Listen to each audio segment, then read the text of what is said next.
عاملين ايه يا جماعه؟ يا رب تكونوا بخير وفي احسن حال.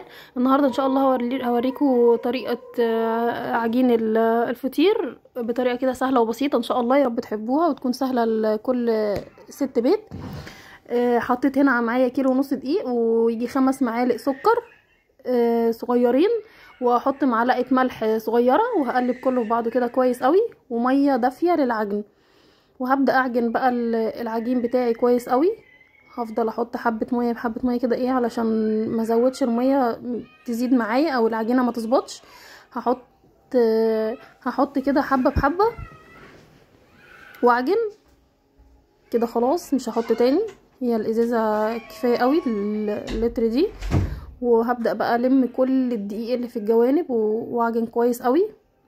اهم حاجه في الفطيره ان انتي تعجني العجين بتاعها يكون كويس قوي، هتطلع معاكي. وكمان اهم حاجه تعجنيها كويس وتسيبيه يرتاح كويس قوي. لو ارتاح العجين هيطلع معاكي زي الفل، هتطلع فطيره ناجحه ناجحه ناجحه، هتبقى جميله كده. ببدا الم العجين اهو اللي في ايديا كمان عشان في عجين كتير اهو بلمه. مش هحط ميه تاني، خلاص كده هي العجينه بقت معايا كويسه. هعجنها بس كويس وخلاص. انا بنضف كل العجين اللي في الطبق وكده خلاص. هقطعهم بقى بعد ما اخلص ويتعجنوا كويس قوي. هقطعهم 3 فطيرات علشان يطلعوا حلوين كده وسمكهم يكون كويس معايا كده. هحط شويه زيت في الطبق ده وهبدا اقسم العجينه. انا بقسمها الاول وبرجع تاني يا بنات، هتشوفوني في الفيديو برجع تاني اعمل العجينه كده بايدي، يعني بعملها بعجنها كويس كده عشان تبقى حلوه معايا كده. قسمتها ل3 فطاير وكده خلاص اهو. دي تالت فطيره. وهوريكم بقى ان انا لما برجع بقطعها كده الاول وبرجع تاني احط عليها نقطه زيت كده من على الوش اهي. استنوا هتشوفوني دلوقتي. انا بس بغسل ايدي كان في ايدي عجين كتير قوي، فكنت بغسل ايدي كويس علشان ارجع اعمل على نظافه كده اهو. غسلت ايدي، احط بقى نقطة زيت على كل واحدة وهرجع تاني اعجنها بايدي اهو. ترجعي تعجنيها كده كويس تاني وتدلكيها كويس قوي عشان تبقى حلوة معاكي.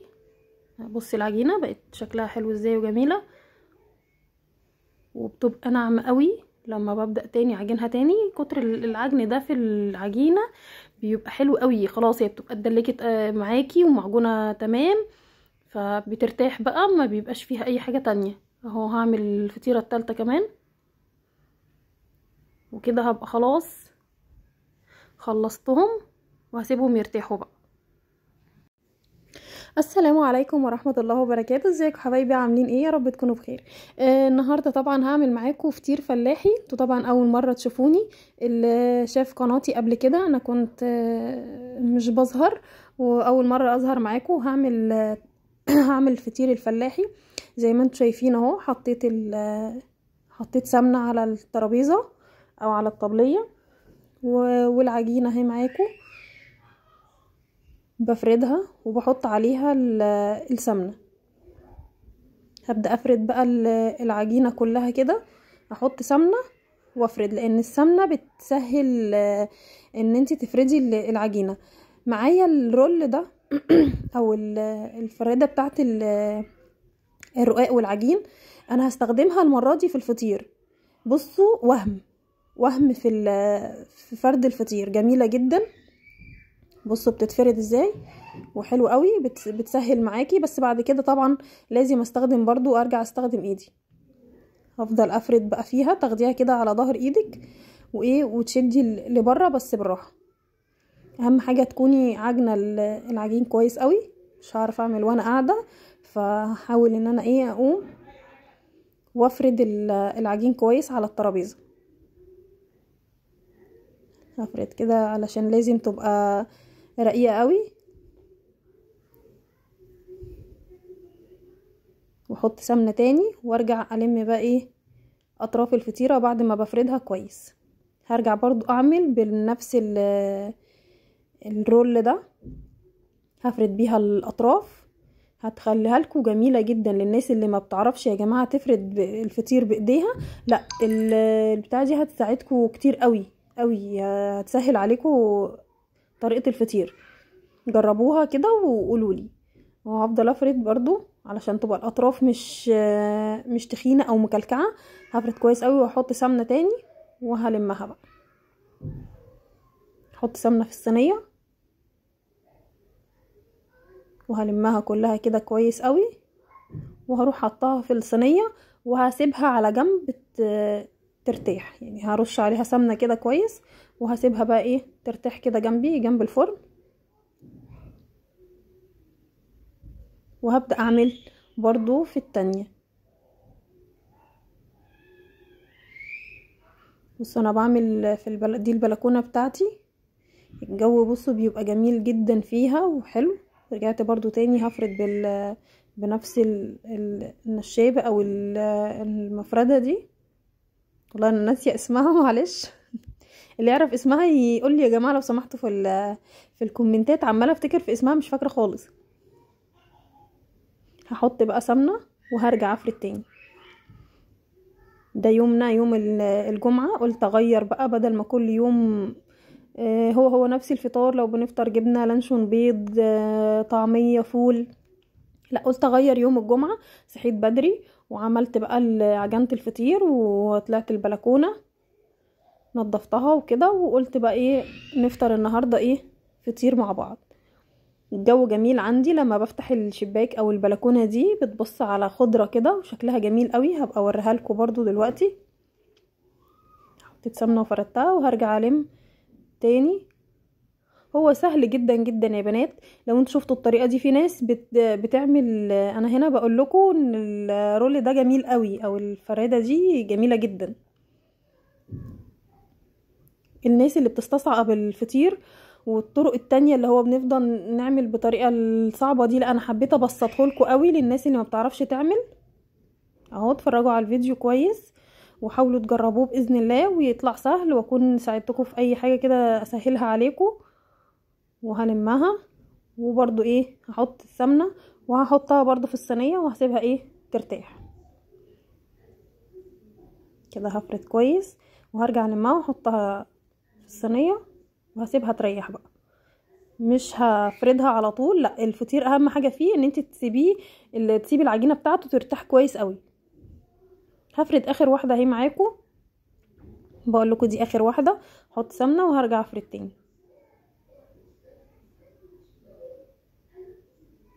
بسم الله ما شاء الله.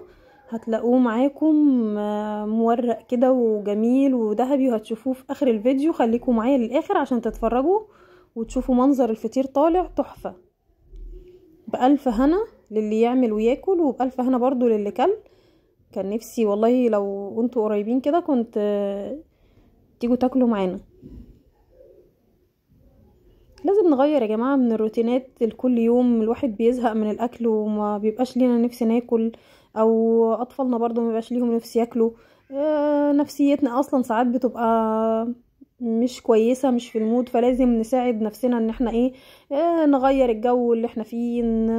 ناكل في البلكونة مرة، ناكل في اي حتة، نعمل اكلة مختلفة بحاجة بسيطة. مش لازم تكاليف غالية جدا وفلوس كتير. لا احنا ممكن ادي بصوا بكيلو دقيق ولا كيلو ونص يعني عملنا فطير، عملنا 3 فطاير زي الفل وهيقضوا. انا هنا مش كنت بكلم نفسي كنت بكلم جوزي يا جماعة. كان واقف عمال يكلمني فكنت برد عليه عمال يضحكني. بصوا يعني عدنا كذا مرة ان انا مش عارفة اصلا اعمل من كتر ما هو عمال يضحكني. حط السمنة اهو ايه خلاص كده بقفل اخر فطيرة.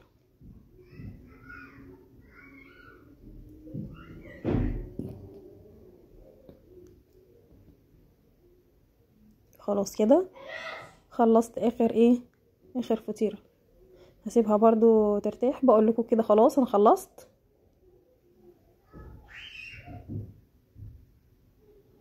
اهو بقى الارض اللي انا بقول لكم عليها هي مش ارض كبيرة، بس المكان اللي انا فيه جميل قوي وتحفة.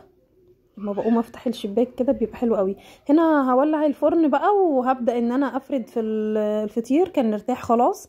هبدأ بقى افرد الفطيرة في الصينية بتاعتها، وهدخل بقى ايه الفرن. هولع الفرن، بقول لكم تعالوا معايا اهو عشان اولع الفرن. ولما واجي اولعها من تحت فلازم اولع بورقه كده علشان بدخلها في الفرن كده لجوه شويه علشان اولع النار من تحت. هنا كنت بدي لجوزي الورقه علشان خاطر يطفيها. ولعت الفرن. هبدا بقى ايه افردها تاني كده كويس، وهدخلها بقى الفرن. خلاص كده هفرد التانية كمان. لو سبتوا الفطير يريح هيديكوا فطير تحفه تحفه تحفه.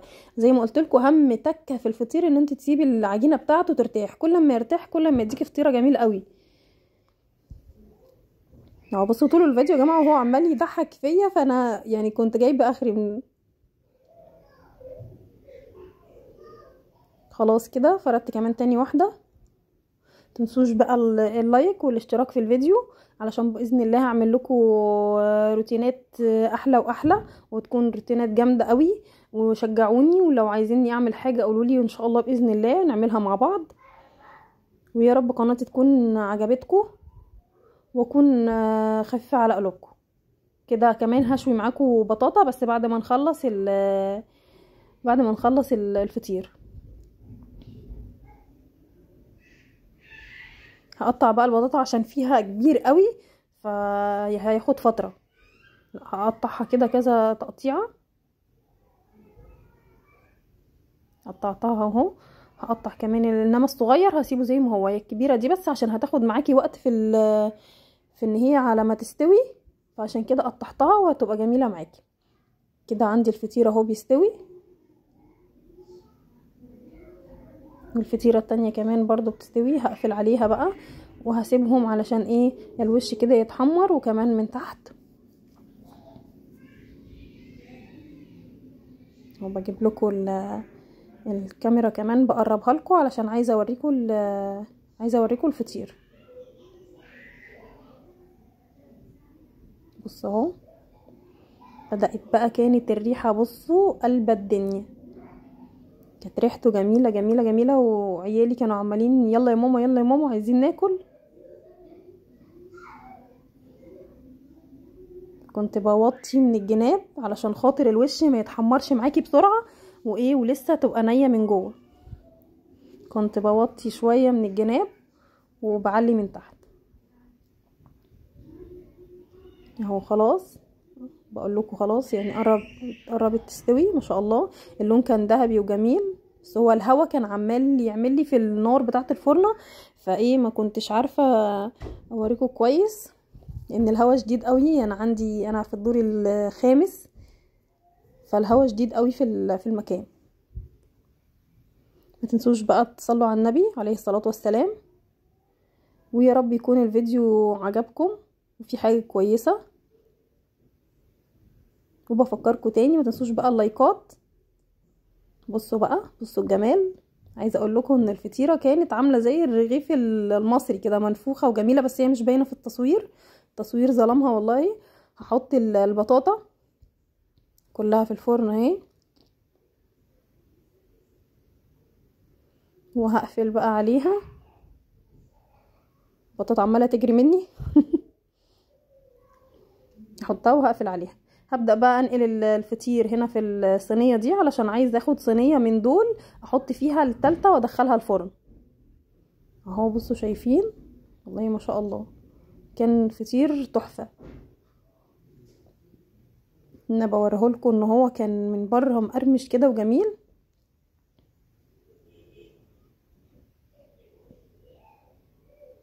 هحط بقى ايه اخر واحدة اهي، هفردها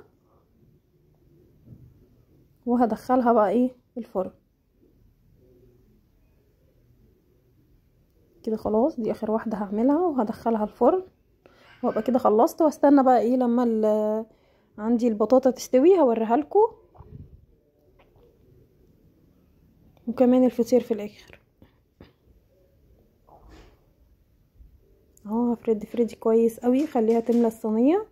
وطبعا لما انتي بتسيبيها تريح كده فبتتفرد معاكي بسهوله يعني. دخلتها بقى وهقفل عليها هي والبطاطا.